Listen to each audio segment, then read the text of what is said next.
I was at dinner with somebody once and they're like, take off your glasses. Let me see what you look like without your glasses. So I do. And they're like, oh, you look way smarter with your glasses on. And I was kind of offended. But maybe just like when you're with your glasses on, you're like a super highly intellectual genius. And then when you just take your glasses off, you're just like an above average smart person. So maybe it's not such an insult. I would look better, Well, like smarter with glasses, right? I think people would take me more seriously. I'd be getting into better meetings and larger boardrooms. I find that I have been in less meetings since I've been wearing the glasses, but that might be COVID induced, not We should vote in the comments. Should I get glasses or not? I think I definitely don't need them. My vision is just perfectly fine. I would strongly Thankfully. suggest there will be other things you'll have to contend with as you get older, right? So if the Tell me. vision isn't one of them, well, you may or may not notice that your hair is slowly getting thinner and moving further back on your head. Impossible. Well, My barber told me I've got the best head of hair he's ever seen. my hairdresser's been telling me that for 20 years, and I think she's lying to me now. You're paying her to say it. Hey, I do have gray. I do have gray. Yeah. Yeah, me too. Right Look there. at this. Look at this Gray shit. hair. We're getting older. What is give me some wisdom, Darryl? What is your wisdom? And pass on to me the great wisdom of Darryl Frankfort.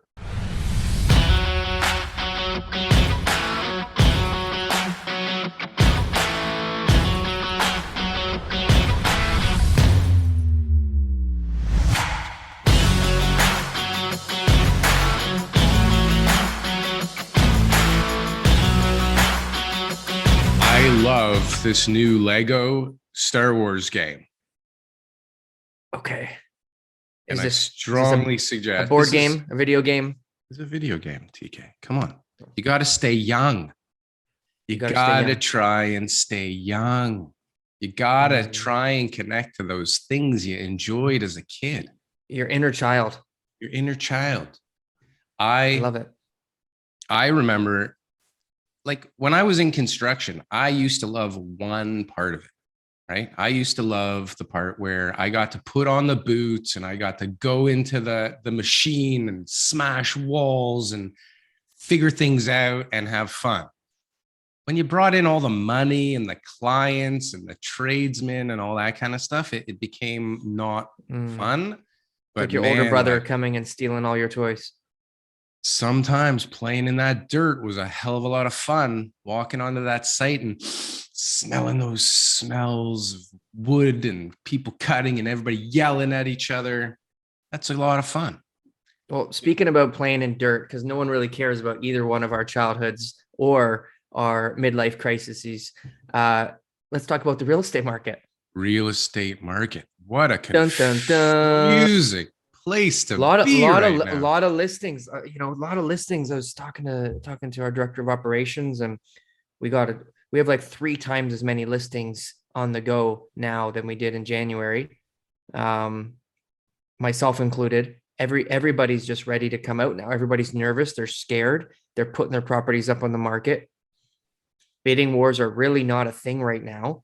It's like it happens. We do it, 1, 2, 3 offers, something like that. But to set an aggressively low asking price in order to get people to bid it up again, that's gone. Those days are gone. And those days are gone. They were yesterday. And everyone said it's going to be like this forever. But isn't it amazing? I mean, I'm sure I've mentioned this before. When I was younger, I would always hear that this is a locomotion, a locomotive, a train, that it was so hard to slow down and stop and change direction. And I don't know who I think Steve Saretsky called it like the Titanic, or like a big ship, trying to turn around, and it takes a little bit of time, but fuck, man, this thing's got wheels. This thing turned on a dime. Maybe that's just what they thought about the market back in the 70s. But listen, I keep saying it. Nobody else listens. Everybody uses all these old economic formulas or ways of looking at things. It doesn't work the same anymore. It doesn't work the same. It doesn't move as slow. If there was no social media, if there was no internet, would it be the same right now? Would everybody Not a be as chance. Not scared, a right? chance. Right. The So it's fear like, in the market is crazy. You can't open up a social media, internet browser, newspaper, walk to your neighbors, pick up the mail. You can't go anywhere without somebody talking about real estate and having their opinion on either prices are going up or prices are going to come down. but even before, if people were all talking about real estate, there wasn't instantaneous They news to weren't. everybody where, like there wasn't people on Twitter going, holy shit, something just sold for 150,000 less than the last one. And then Yeah. somebody over here is going, holy shit, this one just sold for 200, less than the last comp 2 weeks ago. And oh my God, Yeah. there's no more this and there's no more that. And it creates panic on top of people only get through the headline, probably one time out of 10 people go past the headline and actually read the article. And then on top Like of more that, than one paragraph? but on top of that, is the person writing the paragraph even qualified to write the paragraph now? Most Right. And likely it's not. just all, But they are good journalists at writing about stuff. TK, we're part of the problem too, because we'll put out a thumbnail so that we can get views, right? And a lot of people, they don't even click on the thing. They just see, oh, prices are falling. So they think prices are falling. Maybe they see that it's us and they don't listen to it. But the fact of the matter is we as a collective are creating a pandemonium in the market and creating shifts that are bigger and faster than ever before because of the information that's available. So are we part of the mainstream media now? The No, Canadian Real Estate Show? we are far from mainstream anything. We're alt something. No, you have to make, we're alt mainstream. You have to have big corporations in your pocket to be part of the media, right? We're just. What about the ads that we're doing right now on our show? Like, do we get to control the ads? The Like, actual I don't agree with all the ads. Yeah, advertisers. yeah. When I open up our videos and I see the ads, I don't agree with all the ads. Can we like vote on that? No, Is there some sort I of don't think so. board of directors meeting that I can attend to figure out who's advertising and who's not? Maybe if Elon buys YouTube next. Oh wow, what do you think about that? That is You love it. I heard Elon was love buying it. Twitter to single-handedly stick up for the Frankfurt report. He wants to promote the Frankfurt report on Twitter to make sure that everybody knows just how valuable the information that you repost. Not a lot of original content, but you do repost other people's who have good content. Not original content. Do you have? TK. I don't go on Twitter. Sorry, Joe. TK. I thought you were a reposter. I'm tired of being offended by you today. Okay. And it only happened just there. But Elon, obviously he's doing it to control the Frankfurt report. I mean, why else would he be doing it? Yeah. I don't think we have time to talk about Elon buying Twitter. Is our guest here? He is. Oh, but we don't have to let him in. This is an exciting guest, at least for me. I think this will be exciting for you too. Well, because he's pre-construction.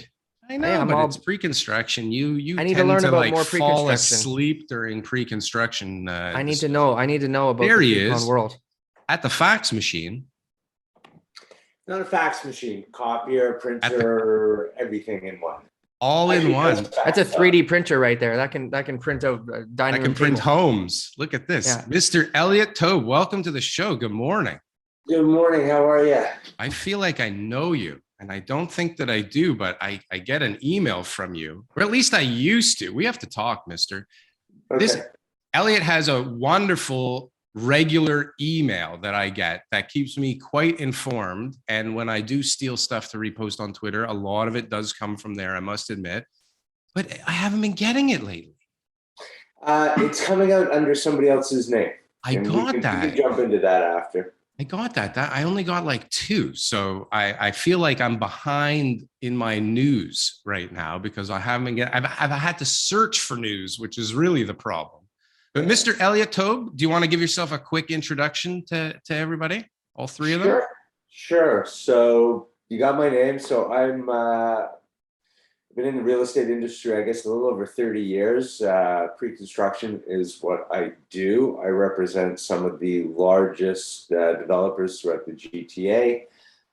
in taking their projects to market, high rise, low rise, the whole bit. And that's what we've been doing. Company International Home Marketing Group's been around now basically 30 years as well. I was not there at the beginning, but I did join them about 15 years ago. President, broker of record, and again, you can see some of the projects online and people that we work with. Yeah, amazing So, website. so you, amazing so you guys are company. on the marketing side. So you guys are dealing directly with the developer, and then you've got the like an inside sales team as well, or just on the marketing side?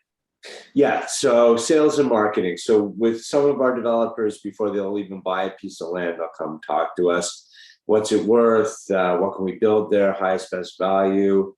Some of our developers come in at a later stage. They've already bought it. They've entitled it. They're going through the process. So we'll help them in the architectural stage. We're not architects, but we do understand what clients need and what people want out there. We'll work with their marketing teams, the advertising companies, to ensure that we get the websites right, the sales offices, the brochures, any type of collateral that we need.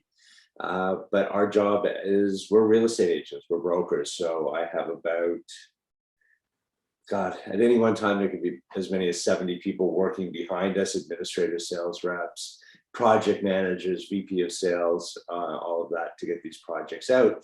You'll walk into a Madison sales office, a great golf sales office, you know, brands like that. You think you're meeting their people. They're actually our people. We're contracted to do that.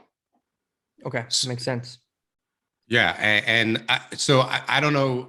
One thing that I remember that stuck out about you was at the very beginning of the pandemic, you were the first person, I believe, to come out with like a virtual type of presentation to the market for, I forget what the launch was, but I remember you guys did a video. Like a video presentation. And if I remember correctly, you got like some heavy hitters on there, or maybe you went on a website and hired some people, but you had a couple, like it was original and it was quick. And I remember thinking like, man, this guy's on the ball, because everybody else is like, you know, sputtering. Nobody knows what to do. And this guy's already got like this video presentation with Snoop Dogg, or who was in it? I remember it was like, yeah, Snoop Dogg, was it Snoop? Don Johnson, Right. you know, Don Johnson. yeah, no, it was cool. That was for a project called QA, Queen Ashbridge, which is Right. Context in RioCan with the developers. It was an evolution. We started out doing these Zoom podcasts, you know, launches. The first thing we launched virtually was a townhouse project in Oshawa for Sundance, and then it evolved a little bit more into these like green screen and different stuff. But I had Ken Reed was from Sportsnet, was my co-host Right. on it. And yeah, we did these what do they call Cameo, right? Cameo. And that's how we did it. So we got Snoop. But you did it before people really knew what Cameo was. Like, I was like, how the hell did he get all these guys? This is amazing. Yeah, and I still actually use the Snoop Dogg thing to this day when brokers and agents ask me a stupid question, because his line was, "It's in the broker package." So we still use it to this day. Amazing. So tell me, what's going on in pre-con right now? Are we busy? We are. So I mean, we came out of the pandemic, didn't slow us down. It slowed us down for a few, you know, months, and then we started launching and things went crazy and projects just started doing really well, especially in low rise and 905. And we do a lot of 905 low rise, you know, Caledon, Oshawa, Whitby stuff. And people were leaving the city. So those projects were hot and they were doing really well. And townhouse prices were going from, you know, 600,000 to 800,000 and, you know, to where they are today. And the high rise still also did really well. But I can tell you there is a shift. There is a dramatic shift in the last, you know, more so I'd say month for low rise and the last couple weeks for high rise. And it's not that it's not doing well, especially high rise. It's just, there's nervousness out there.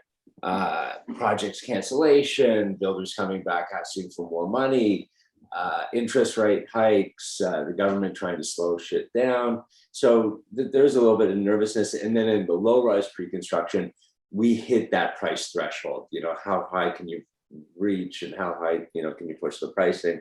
And it's there right now. So that has kind of slowed us down as well.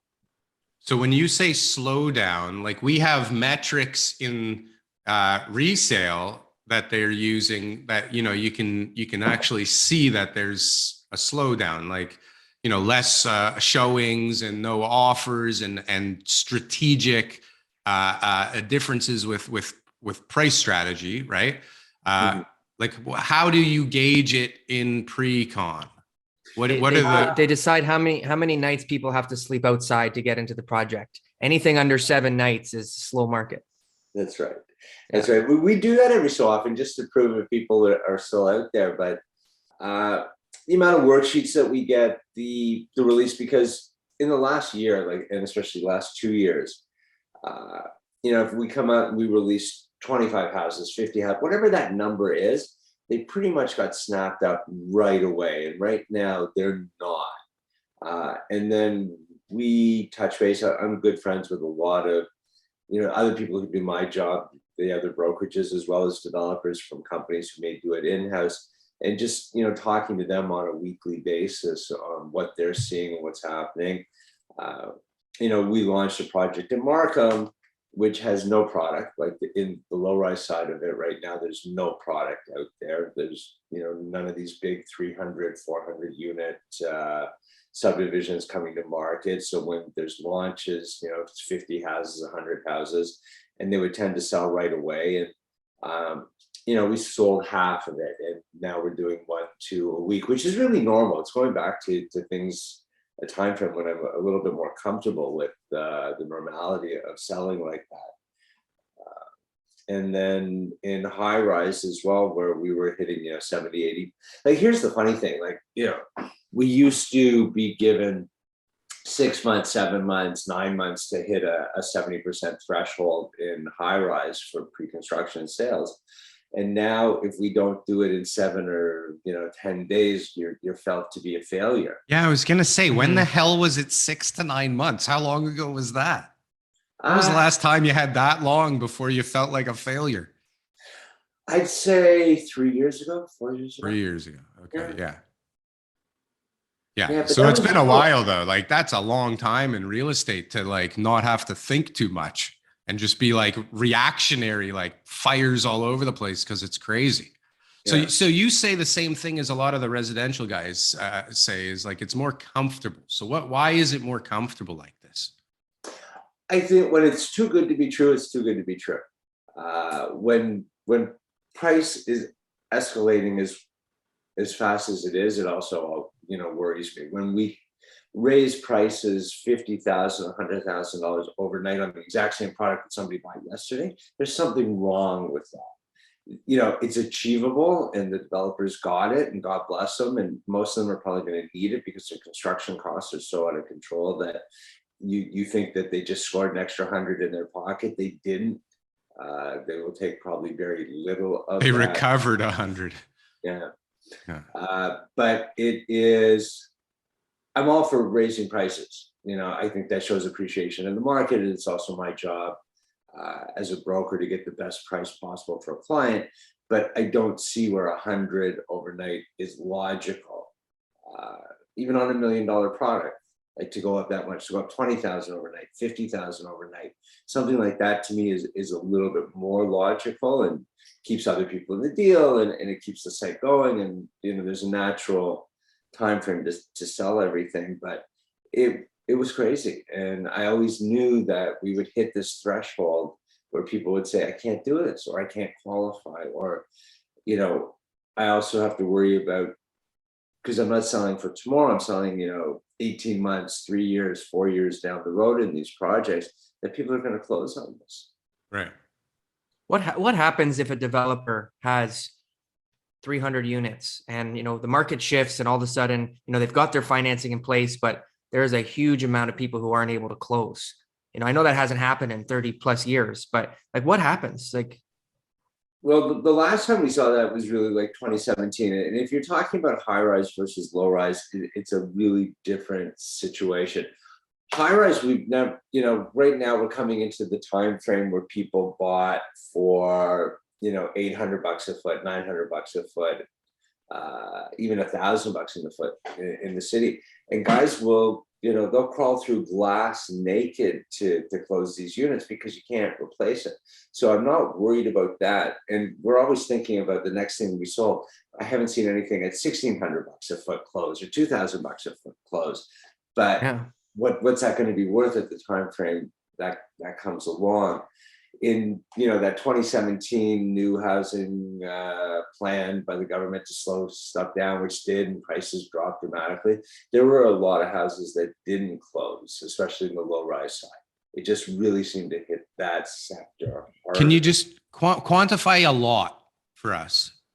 God, there was community subdivisions that probably saw 30%, 40% of the people default, walk away from, because we used to take less deposit as well, especially in low rise. So, if you've got $80,000 or $100,000 in deposits, but the properties are now $200,000 less, you're going to walk away from the 100 versus trying to close on something that's 200.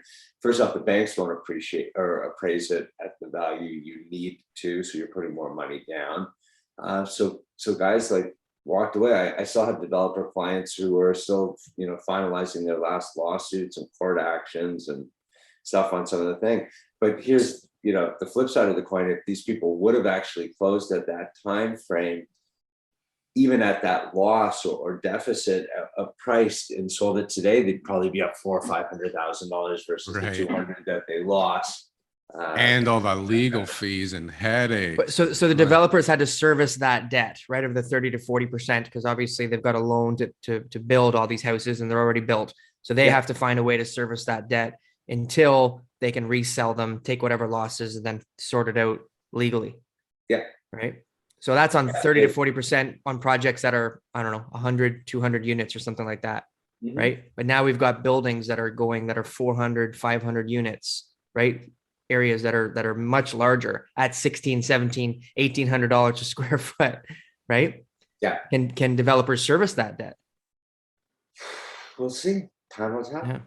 Yeah. Time will tell. They must be the nervous last too. project that I launched, which was just a few weeks ago. I'm in the midst of launching a couple new ones right now, but the last high rise I did, which was for Madison, a project called Alias, which is Church in Richmond, great location. I think we hit it just as the market was kind of saying, what the hell is going on? We got 1675 a foot in the tower. The podium was like 1620. Oh my So God. that's big money. That's It's crazy money.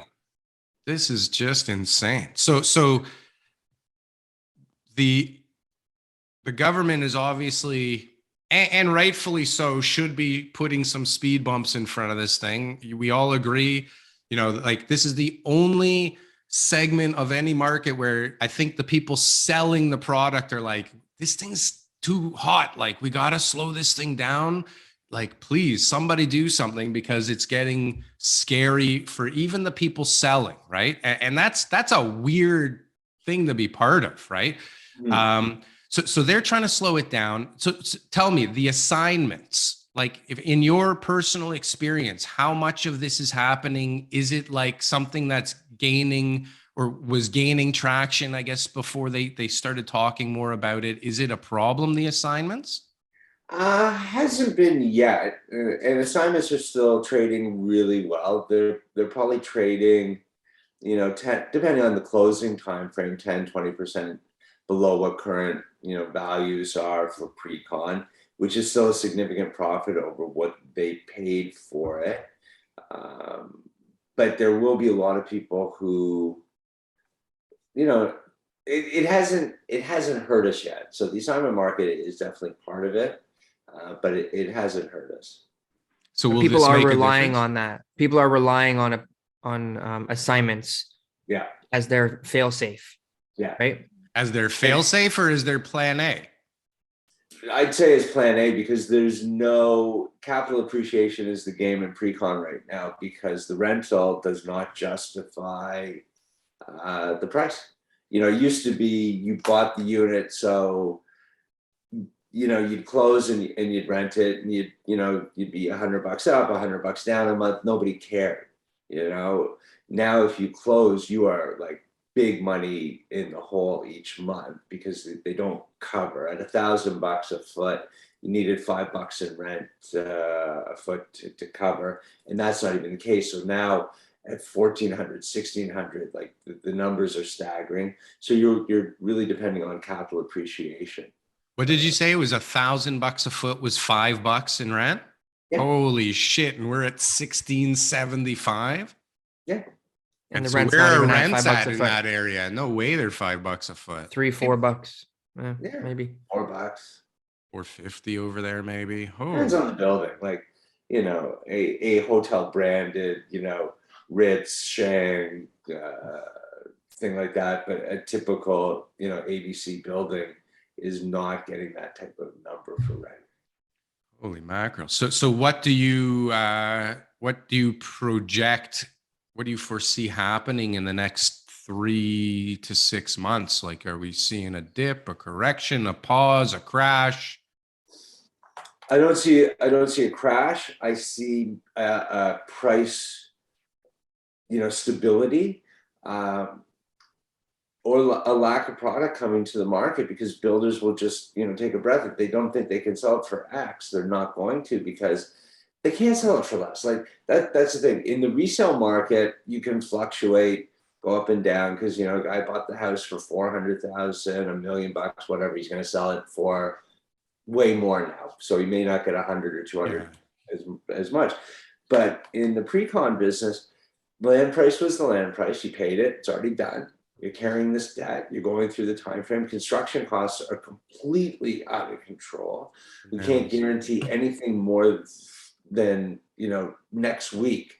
You can have a contract in place with a trade and it means absolutely nothing because they will not provide the service if they're not making money.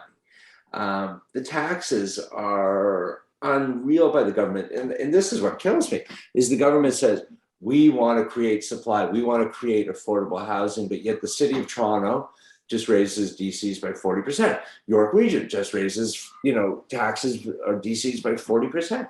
Like you're paying $100,000 just in taxes on a unit by the city, but yet we want to create affordable housing. It's crazy. Yeah. I call it tickle my butt and punch me in the dick at the same time. Right. But that's what they do.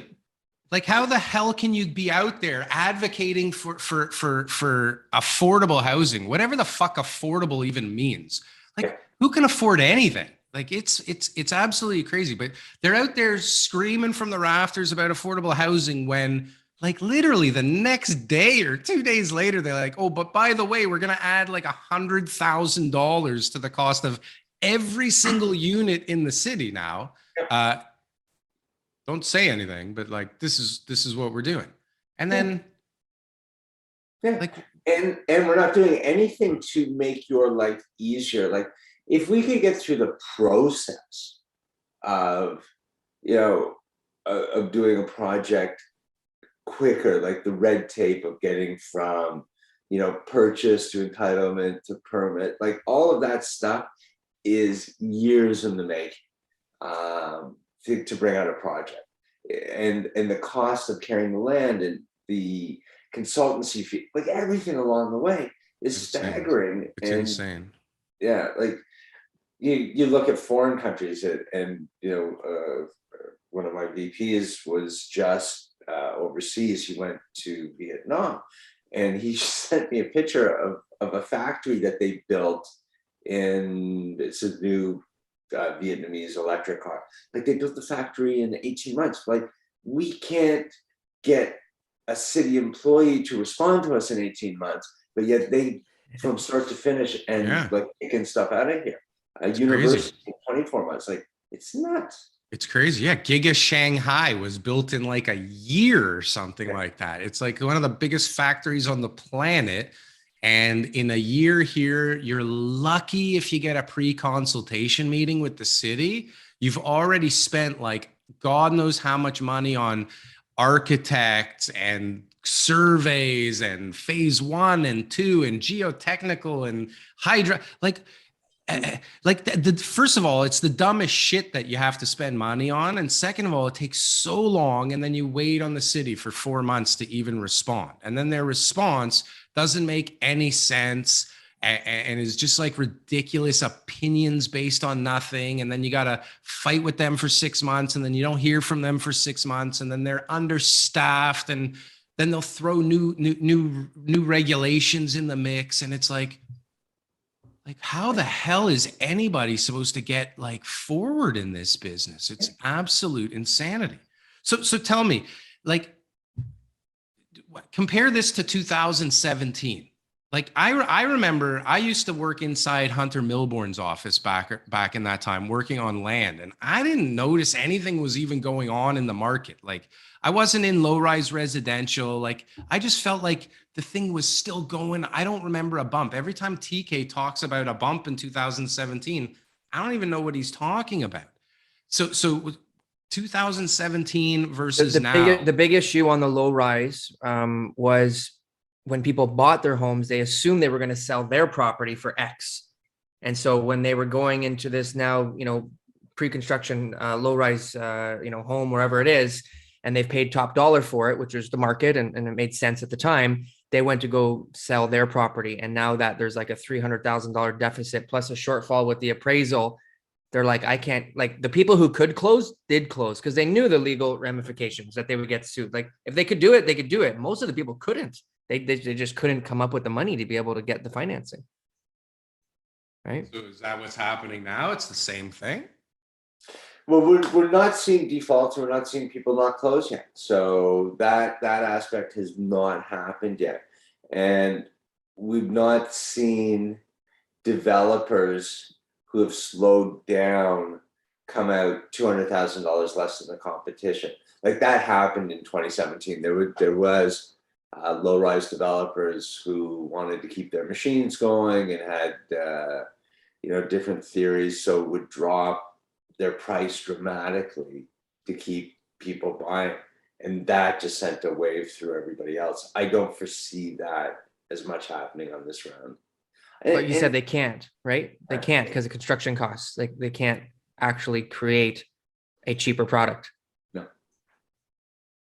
No, and with such a lack of product out there in new homes, like we're just completely underserved. I came through a time, again saying, I've been doing this for 30 years, when we used to sell low rise, 20,000 units a year, 25,000 units a year. Now we sell 5,000 to 7,000 units a year. So like, people who want a house can't do it. The condo market, like the whole numbers have changed, but it's it's just a dramatic shift. And with no product out there, I think the guys in selling will hold on to that value. Yeah, like why would you sell into an unstable market that has all kinds of question marks all over the place? So it says here, Better Dwelling, Canada's oldest bank begs, could we please stop with this supply myth?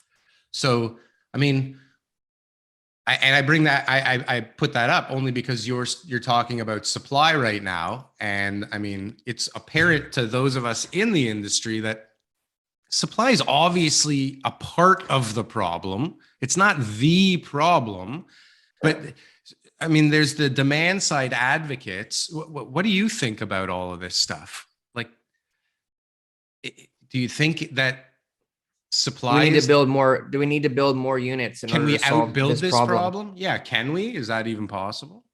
I don't think we can.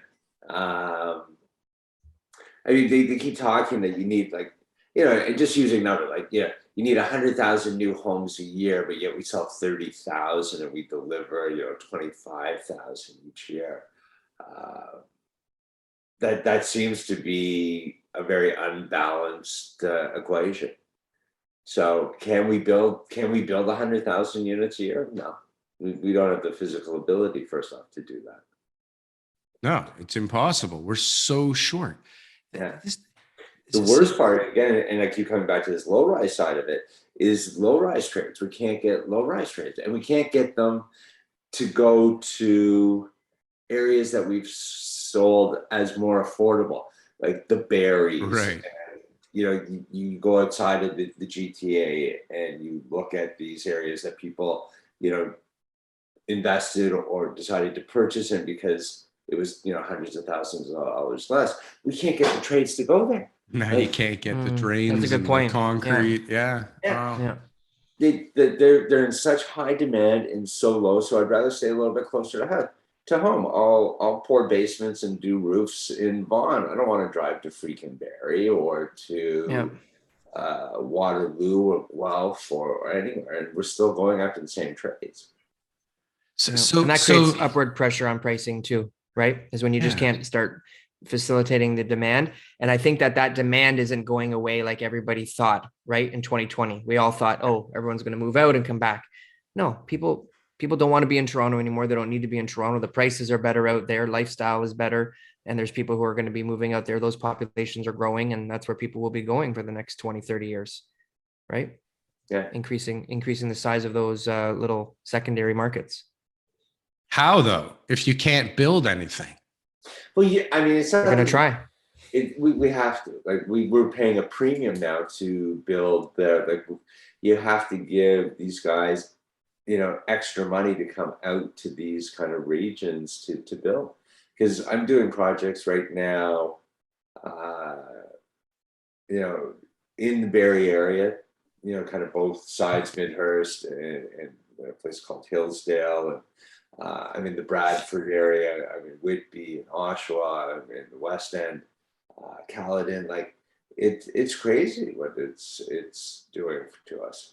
So I remember years ago complaining about how all the trades in high rise were horrible because they were all really low rise trades that weren't busy enough and moved over to the high rise side of things.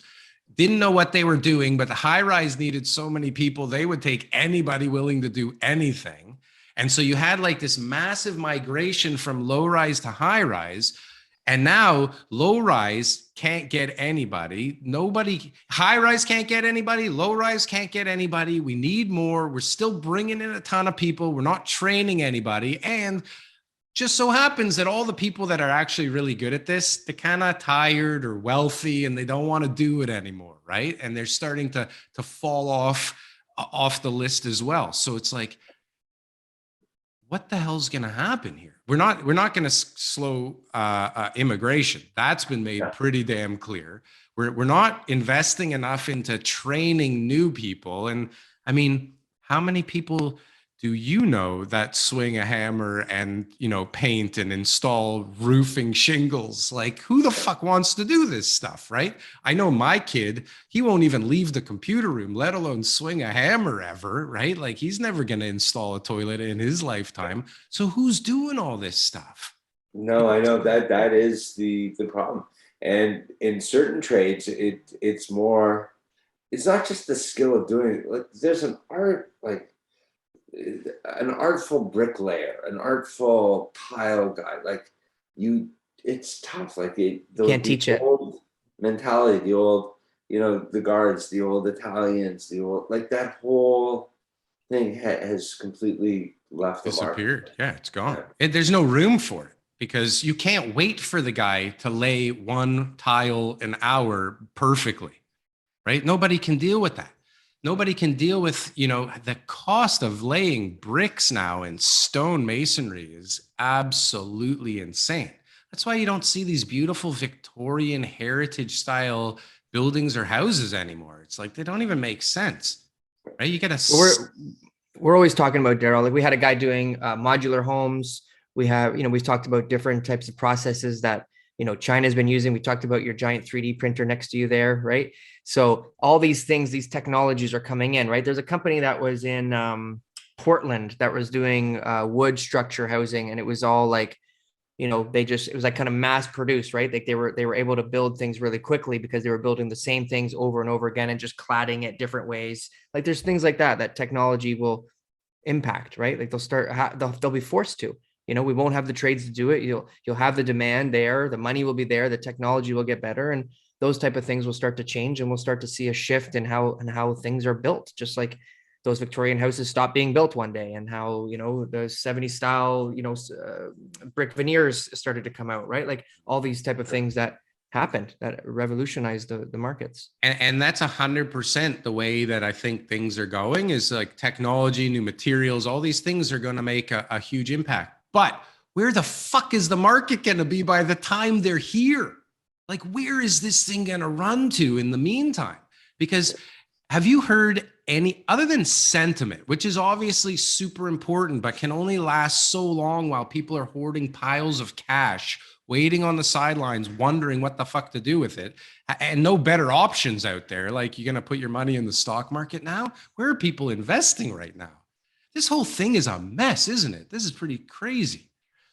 But is there anything that really will slow pricing down, is the point of that rant there? Yeah. I don't see it, you know. I don't see pricing coming down, and or so I see it. I do see the curve slowing, you know, as opposed to like this. Maybe it's a little bit more like that, but I don't see it coming down. No, and so what happens? Like, so when prices are stagnant at the end where you're selling, guys like me don't know what to buy now, right? So we slow down a little bit, and our decisions, you know, even on stuff we thought was a good deal 2 weeks ago, may not be as good a deal today. So like, if that slows down, then there's less on the market, and there's a bigger need for supply, and the immigrants are still coming. And like, when does this ever get fit? Does anybody have a vested interest in this ever getting fixed? Do we care? I don't like the word fix though, Darryl. Like, that's like, it's implying fucking something's broken, man. It's totally fucked up. You know what? Pricing is a metric of what people are willing to pay for a property. I mean, obviously 2 weeks ago, 3 weeks ago, whenever the sales centers were lined up, people were willing to pay those prices. It was worth it for them. Who's to say what values are, whether it's, you know, worth more or worth less? I mean, the market dictates that. There's always fluctuations, but to me, to say something needs to be fixed, like we need to go back to 2009 pricing or something like that, that doesn't make any sense to me. I don't think that's the case.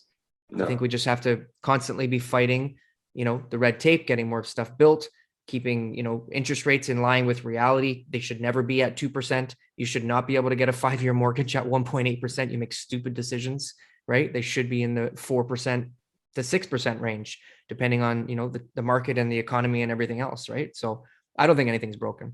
So let's talk about that. So interest rates were interest rates low a function of, so what came first, the chicken or the egg? Like, did the prices increasing necessitate the lower interest rates, or did the lower interest rates facilitate the higher out of control pricing?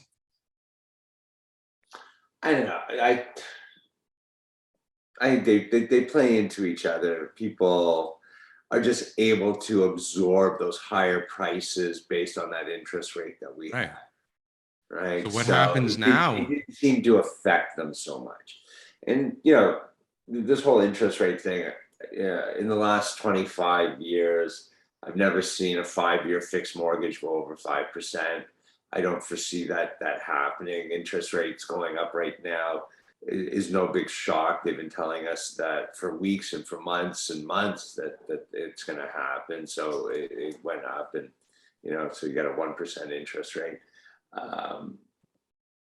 But I mean, the scary part is, if, you know, money does go back to 4 or 5%, most people can't afford, you know, the housing as well. That's the issue.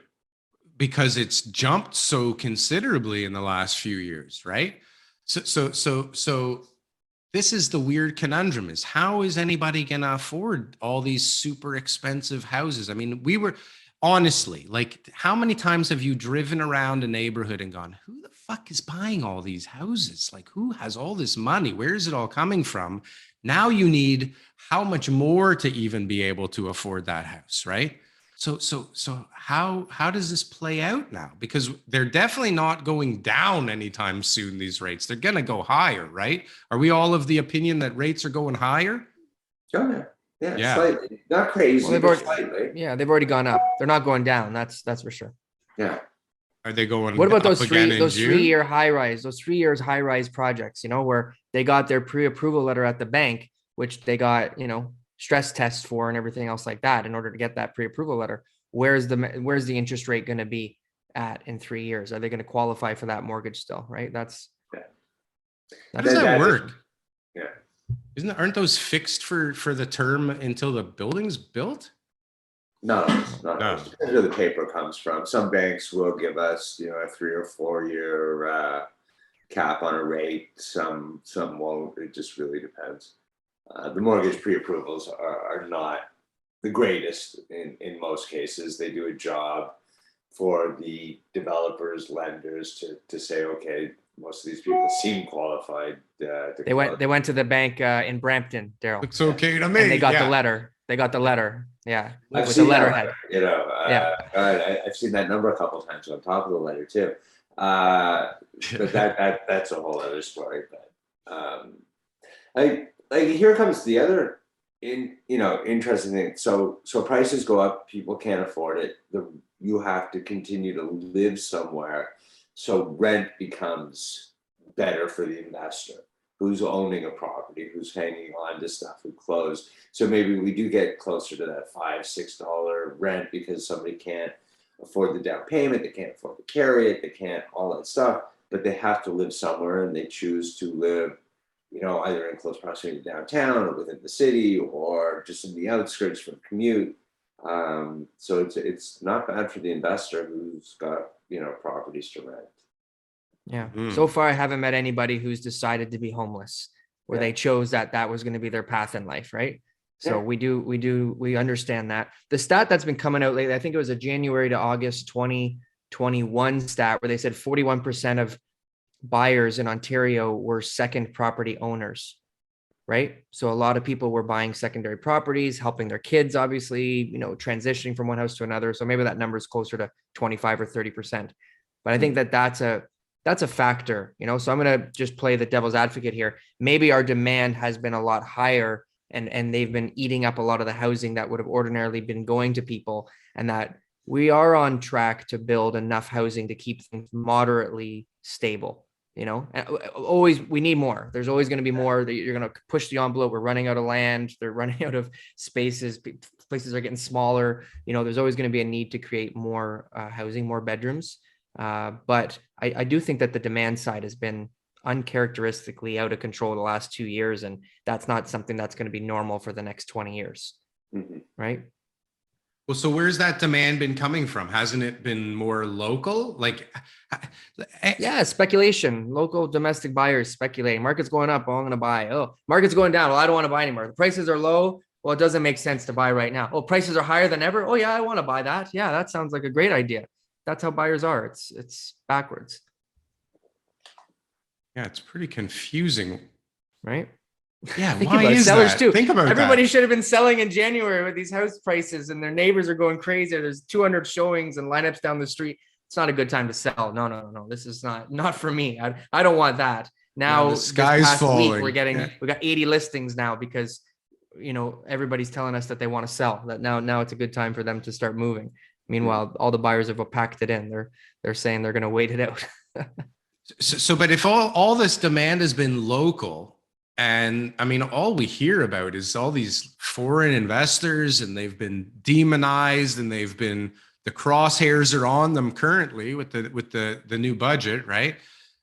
Well, supposedly they're gonna talk about thinking about imposing a foreign ban, right?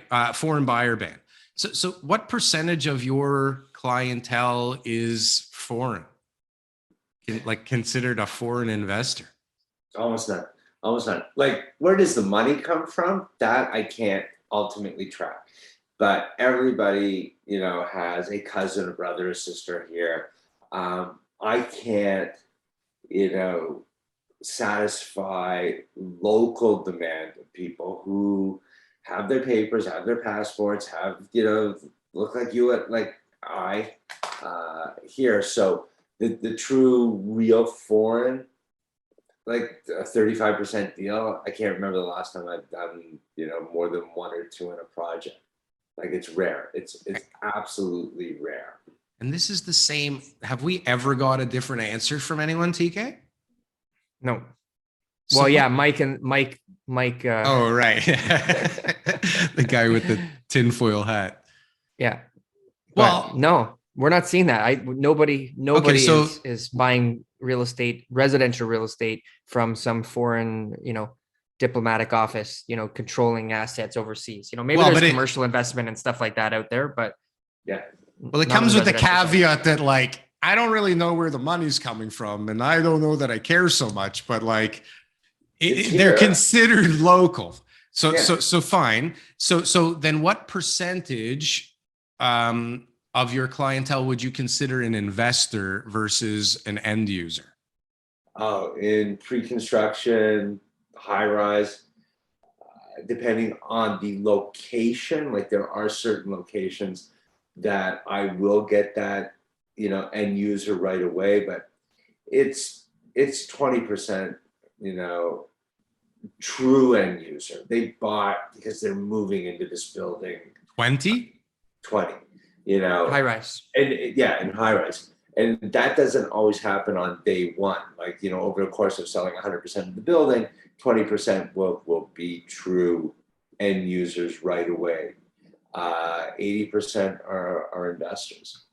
80%. Will sell to the end user in the assignment market down the road. A true end user, first house, second house, trying to get in, can't make a decision 4 years out, 5 years out. Like that is It's an crazy. impossibility. Yeah. In low rise, because closings are 18 to 24 months, you get a little bit more, true user.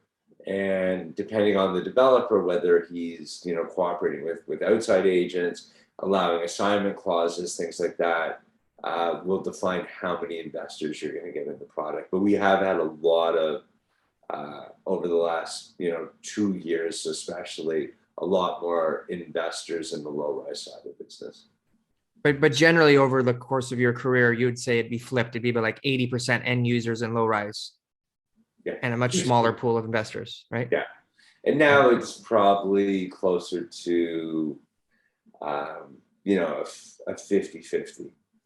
No, wow. 50-50. That's crazy. Holy Yeah, shit. that's crazy. Yeah, that's Yeah. crazy. What a swing. Investors make It- better money in low rise lately than they have in high rise. I've got Sure. guys who bought, a year ago in places and are flipping for $200,000, $300,000, $400,000 more than they bought it for in a year. Yeah. And there's That's awesome. still a year ahead before these things are going to close.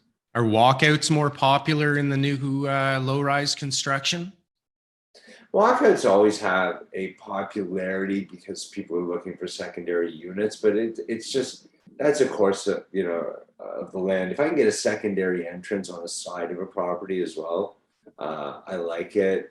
If the government would allow us to do better secondary units in houses, we could design things that really make sense for people to be able to buy and rent a portion of their house out legally more so.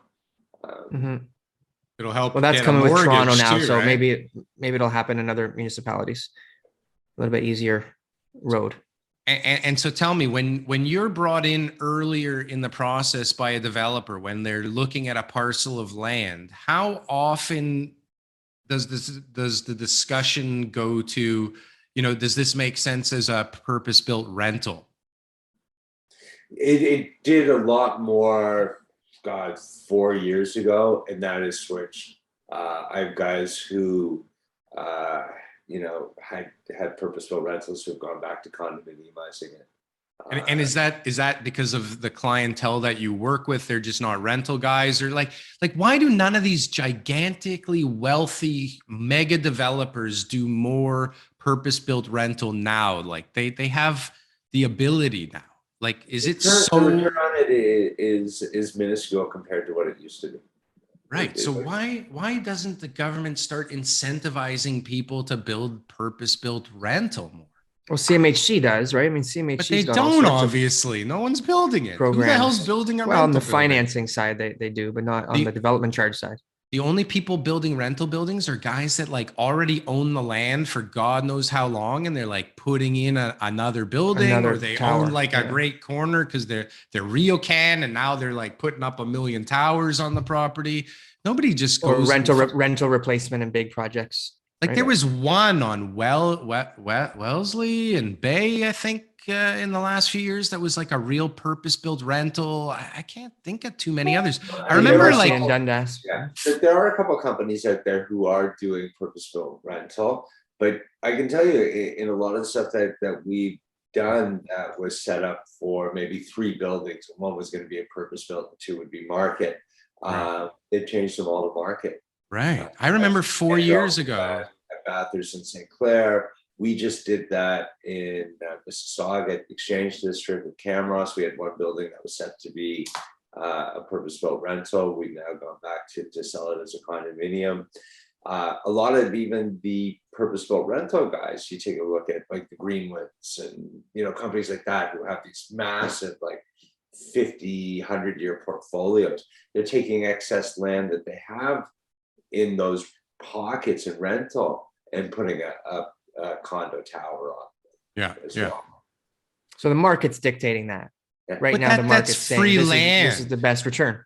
Oh, that's just free land. They can do it. The planning has allowed for them, and the demand has allowed for their. It used to be that they had to build these tower in the parks, they're called, where you have these 2 giant towers with like parkland and fountains and tennis courts, and nobody uses the stuff anymore. So now they're allowed to be denser. So these guys, they paid for the land 30, 40 years ago. They have a piece of property sitting there. Now all of a sudden they can put 250 units on the thing, plus a row of townhouses and maybe some retail. It's like it's like a windfall. And the best part is they're coming out at market price too, right? They've got this gigantic cushion of zero for the land, and they're coming out at market too. So like, maybe the government should force them to make affordable units. The government's always putting something. Like I'm working, I do a lot of outside work in consultation stuff with other people, and they're always being forced into doing something. Like there's never, when they get this ability to utilize excess land, the government's imposing something on them for the residents, for the community, for different reasons to make things happen. Yeah, they're always trying to suck a little blood from every stone. That's for damn sure. Because we need more parks all over the place for people to not use. So what else is on your mind these days? Like what's keeping you up lately?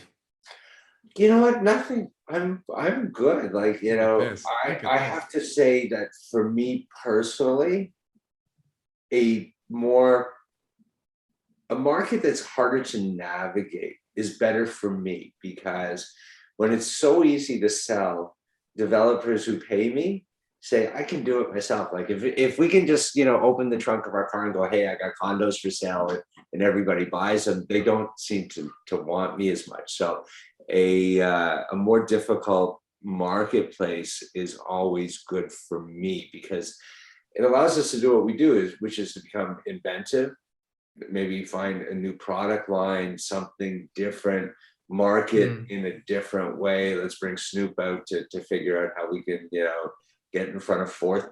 Like when I used to do launches, and a typical launch, you'd invite the brokers into the sales office or to a theater. Yeah, I could get 100, 200, 300 people in front of me.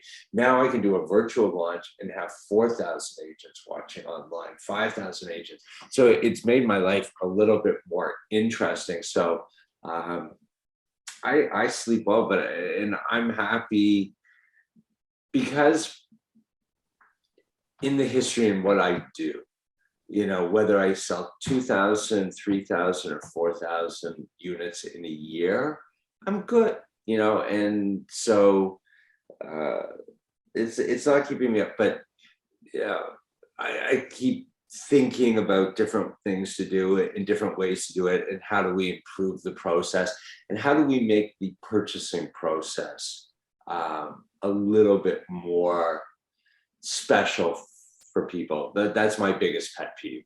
And maybe that's probably where I think, because there's a lot of brokers out there, there's a lot of companies out there, and guys are coming in and they're spending, you know, 700,000, $1 million for an apartment.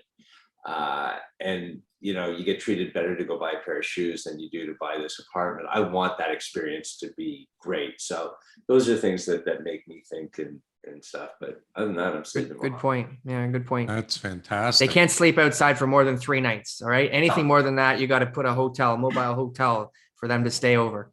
Yeah, like, and I got like, just here's the point of you know, the lineup and the sleepover, because we can eliminate that. We can make it a little bit more easy for people.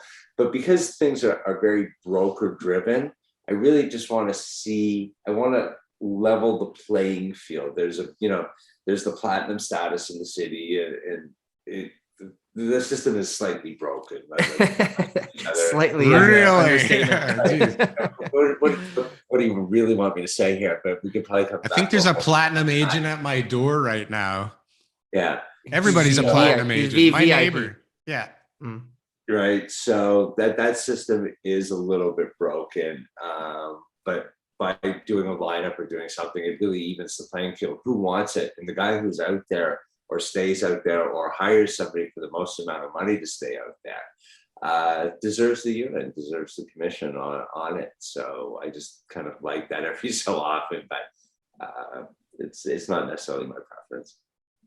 We've seen some crazy lineups for. Do you remember when when One Bloor first came out? Bloor, what is it? East? Yeah. You remember the lineups for that thing? The first time it sold. Yeah. Like Yeah, before Great Golf bought it. Yeah. I remember Ice Condos was the biggest one that I some crazy knew about. stuff. Days. Yeah. Wow. Yeah. Like the biggest lineup I had, which wasn't even a sales thing, because it goes to the worksheet process, but the most amount of agents I ever was able to get into a line. And again, I've been able to far eclipse it by doing the virtual stuff. But when we rented Roy Thompson Hall for the launch of Nobu, and we had De Niro here, and you know, that was a little bit crazy, and they were lined up all down the street. That was a lot of fun. what year was that? That must have been 2017 or that was 17. Yeah. 17 was a crazy year. A lot of great buildings came out. Wow, cool. Well, it was great to talk to you. Thank you. We're at the end of the discussion right now. Really appreciate your time. That was great. Where can our listeners find you? What's website, social, anything like that? So Taube 1963, that's my Instagram. That's where I tend to post most about kind of what's happening, what's changing, what new projects are launching.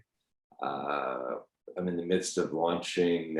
We just did Hometown Hillsdale with Fernbrook, Crystal Homes, and Zancor. So that's for sale right now, and that's just outside of Barrie. That's a low-rise project. And then I've got 2 great high-rises coming to market next month in May. One is called EXS. It's the final tower in the Exchange District in Mississauga, which is right on Square One, Camross Felpark. And then I've got another one that I am super excited. And if you want to see like an opportunity for an underserved neighborhood, this is 34 Southport, which is in Swansea, which has no product. And that's, High Park, Bloor West in the Lakeshore.